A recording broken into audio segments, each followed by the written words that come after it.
السلام علیکم ورحمۃ اللہ وبرکاتہ۔ بھائی دوستو، بزرگوں اور ماں بہنوں، میں آپ کو بہت اہم اور بہت ہی خاص اور دلچسپ واقعہ سنانے جا رہا ہوں، اور واقعہ بھی بالکل سچا، 100% سچا۔ بھائی دوستو، واقعہ بھی ایسا ویسا نہیں ہے، بلکہ اللہ کے رسول صلی اللہ علیہ وسلم کی زبان مبارک سے نکلا ہوا واقعہ ہے۔ تو آپ یہ اندازہ لگائیں کتنا سچا واقعہ ہے اور بڑا عبرتناک واقعہ ہے۔ تو آپ سے گزارش ہے کہ اس ویڈیو کو آپ آخر تک دیکھیں تاکہ آپ کو پورا واقعہ سن کر فائدہ ہو اور آپ اس سے عبرت حاصل کریں کہ جو عمل اللہ کی رضا کے لیے کیا جاتا ہے اس عمل میں کتنی طاقت ہوتی ہے۔ بڑی بڑی پریشانیاں، بڑی بڑی مصیبتیں دور ہو جاتی ہیں ان عملوں کے ذریعے جو عمل خالص اللہ کو راضی کرنے کے لیے کیے جاتے ہیں۔ تو بھائی دوستو، اور یاد رکھیں، اللہ کے علاوہ کسی اور کے لیے ہم کوئی عمل کریں تو فائدہ بھی کچھ نہیں ہے، کیونکہ اللہ قرآن میں فرماتا ہے واللہ الغنی وانتم الفقراء، تم سب فقیر ہو، اللہ غنی ہے۔ تو بھائی دوستو، جو فقیر ہو، خود ہی فقیر ہوں، وہ ہمیں کیا دے سکتے ہیں؟ تو بھائی دوستو، سب فقیر ہیں اللہ کے علاوہ، اللہ غنی ہے۔ تو اللہ کے لیے ہم عمل کریں گے، اسی سے ہمیں فائدہ ہوگا۔ تو واقعہ آپ کو سنانے جا رہا ہوں، مختصر طور پہ، حدیث لمبی ہے، بخاری شریف کی روایت ہے۔ اللہ کے رسول صلی اللہ علیہ وسلم نے فرمایا، میں حدیث کا آپ کو مفہوم بتاؤں گا مختصر طور پر۔ اللہ کے رسول صلی اللہ علیہ وسلم نے فرمایا، تم سے پہلے کسی امت میں 3 شخص تھے، وہ گھومنے کے لیے نکلے، سفر کے لیے نکلے، تو چلتے چلتے راستے میں انہیں رات ہو گئی۔ اب جب رات ہوگی تو رات میں وہ قیام کرنے کے لیے، آرام کرنے کے لیے ایک پہاڑ کے غار میں ٹھہر گئے۔ اب جیسے ہی وہ غار میں ٹھہرے تو پہاڑ کے اوپر سے چٹان سرکی اور وہ آ کر غار کے منہ پر آ کر رک گئی، اور وہ چٹان اتنی بھاری تھی کہ تینوں مل کر بھی اس کو نہیں ہٹا سکتے تھے۔ اب تینوں نے مشورہ کیا کہ کوئی صورت نجات کی نہیں ہے، صرف یہ صورت نجات کی ہے کہ اپنے اپنے نیک اعمالوں کے ذریعے اللہ سے دعا کی جائے، ہو سکتا ہے اللہ تعالیٰ ہماری اس پریشانی کو ہٹا دیں، ہمیں نجات مل جائے۔ تو بھائی دوستو، ان تینوں میں سے ایک نے دعا کی، یا اللہ تجھے معلوم ہے کہ میرے ماں باپ بہت بوڑھے تھے اور میں اپنے بیوی بچوں اور غلاموں کو اپنے ماں باپ سے پہلے دودھ نہیں پلایا کرتا تھا، پہلے میں اپنے ماں باپ کو پلاتا، اس کے بعد اپنے بیوی بچوں غلاموں کو دیا کرتا تھا۔ ایک دن میں کسی چیز کی تلاش میں بہت دور نکل گیا، اب جب میں واپس آیا تو دیکھا کہ میرے ماں باپ سو چکے تھے۔ اب میں نے دودھ دوہا اور دودھ میں نے تیار کیا، گرم کیا، جو بھی تیار کرنے کے بعد پھر میں اپنے ماں باپ کے پاس آیا تو دیکھا کہ وہ اب بھی سو رہے ہیں۔ تو میں وہ دودھ کا پیالہ لے کر اپنے ماں باپ کے سرانے کھڑا ہو گیا۔ اب ان کے جاگنے کا انتظار کرتا رہا، میں نے ان کو جگانا گوانا نہ کیا نیند سے، تو وہ دودھ کا پیالہ میں ان کے سرانے لے کر کھڑا رہا یہاں تک کہ صبح ہو گئی۔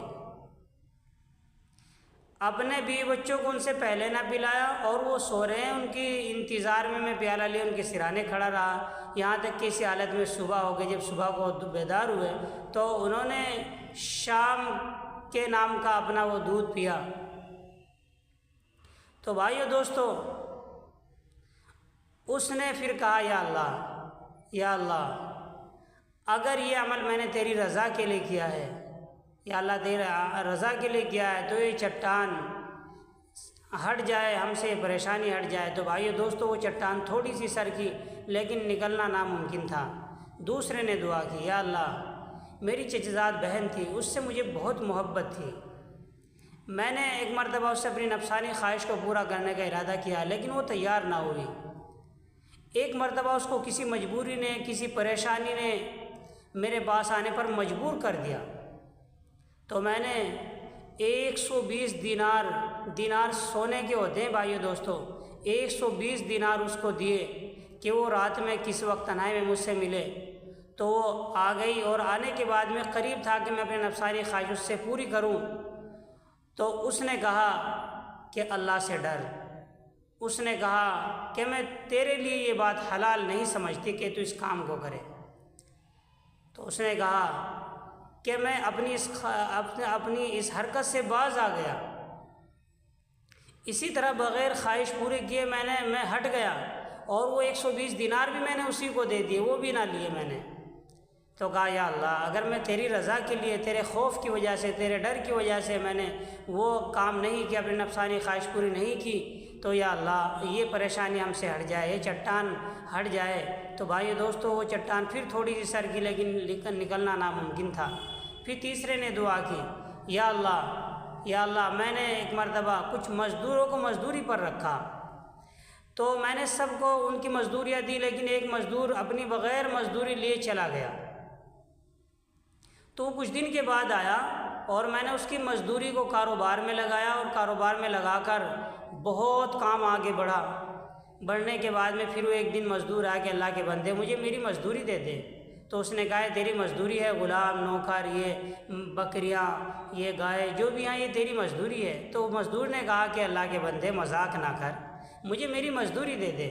اس نے کہا کہ نہیں، یہ تیری مزدوری ہے، تو بغیر لیے مزدوری چلا گیا تھا، اور میں نے تیری مزدوری کو اپنے کاروبار میں لگایا، اور اس سے پھر بہت منافع ہوا، اور یہ سب کچھ جو ہے نا، غلام ہیں، بکریاں ہیں، جو بھی کوئی تیری مزدوری اس کاروبار میں لگی اس سے بڑا ہے۔ تو جب میں ساری وضاحت کے ساتھ اس کو بتایا، تو وہ سارا سامان، بکری، غلام، سب لے گیا، اس نے کچھ نہ چھوڑا۔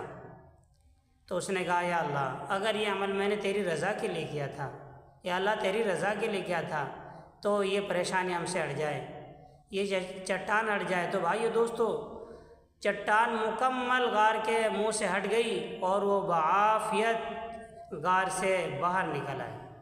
تو بھائی دوستو، عمل اللہ کی رضا کے لیے کیا جائے، اتنی بڑی طاقت ہوتی ہے۔ اللہ تعالیٰ مجھے آپ کو اللہ کی رضا کے لیے عمل کرنے والا بنائے۔ تو اسی طریقے سے اس واقعے سے عبرت ہمیں یہ ملتی ہے بھائی دوستو، کہ بڑی سے بڑی پریشانیاں اللہ کی رضا کے لیے عمل کریں گے تو اس سے ہٹ جاتی ہیں، اور اللہ تعالیٰ اسی عمل کا بدلہ دیں گے جو عمل اللہ کی رضا کے لیے کیا گیا ہو۔ اللہ تعالیٰ عمل کی توفیق عطا فرمائے۔ تو عمل کو کرنے سے پہلے اپنی نیت کو ٹٹولیں، اور اب اللہ کی رضا کے لیے کریں، اور جب عمل پورا ہو جائے پھر اللہ سے دعا کریں، یا اللہ اس عمل کو اپنی بارگاہ میں قبول فرما لیجئے۔ اللہ مجھے آپ کا عمل کی توفیق عطا فرمائے، اس واقعے سے عبرت حاصل کرنے کی توفیق عطا فرمائے۔ السلام علیکم ورحمۃ اللہ۔